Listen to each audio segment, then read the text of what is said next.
NRCS Colorado Irrigation Project triggers historic review. USDA's Natural Resources Conservation Service has determined that federally funded irrigation upgrades in Colorado's San Luis Valley will adversely affect historic properties, opening a mitigation process before the improvements can proceed. The Natural Resources Conservation Service's Colorado office notified the public on July 20th that proposed water control structure improvements in the San Luis Valley will adversely affect historic properties, triggering formal review under Section 106 of the National Historic Preservation Act.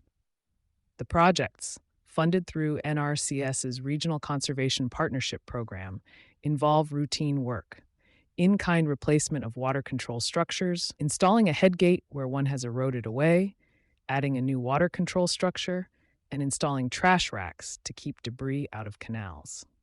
NRCS is accepting public comment on how to resolve the adverse effects through August 19th. Why routine irrigation repairs triggered a federal review? The complication is what the improvements would touch. NRCS identified segments of 5 acequia systems within the project area: the Montez Ditch, San Pedro North Ditch, San Pedro South Ditch, Aban Sanchez Ditch, and Vallejo's Ditch, and determined all 5 are eligible for listing on the National Register of Historic Places. Acequias are community-managed irrigation systems with roots in Spanish and Mexican land grants, and many in southern Colorado's San Luis Valley date to the mid-1800s.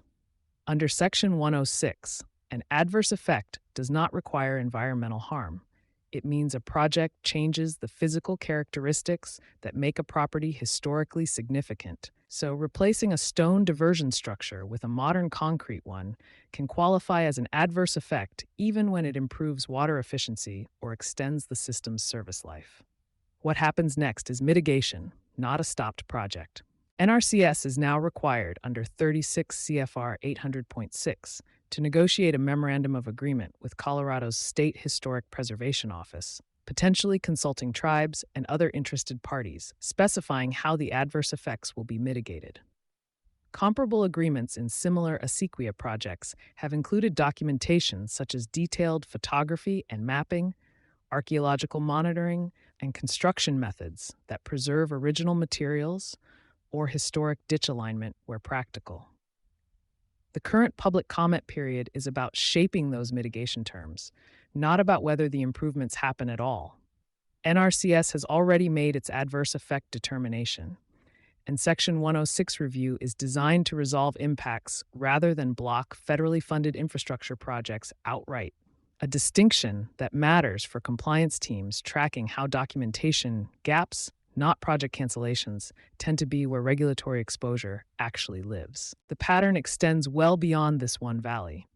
Aging canals, failing diversion structures, and drought-driven efficiency investments are converging on irrigation infrastructure across the western United States. At the same time, many of those systems carry historic significance, adding a layer of federal review that now sits alongside permitting, water rights, and capital planning as a distinct constraint on infrastructure timelines. A policy analysis published by the Institute for Progress this month argues Section 106 has grown from a procedural check into a substantive burden, disproportionately affecting large infrastructure projects. Though the same review process here is being applied to a modest sub-$1 million irrigation repair rather than a major transmission line. Compliance and infrastructure teams evaluating older water systems should expect historic preservation review to increasingly show up alongside water rights and permitting reviews on the same project timeline, particularly as federal climate resilience and drought adaptation funding reaches infrastructure built decades or centuries ago. You've been listening to Sustainability Soundbites by Environment and Energy Leader. For partnership opportunities, please reach out to our team.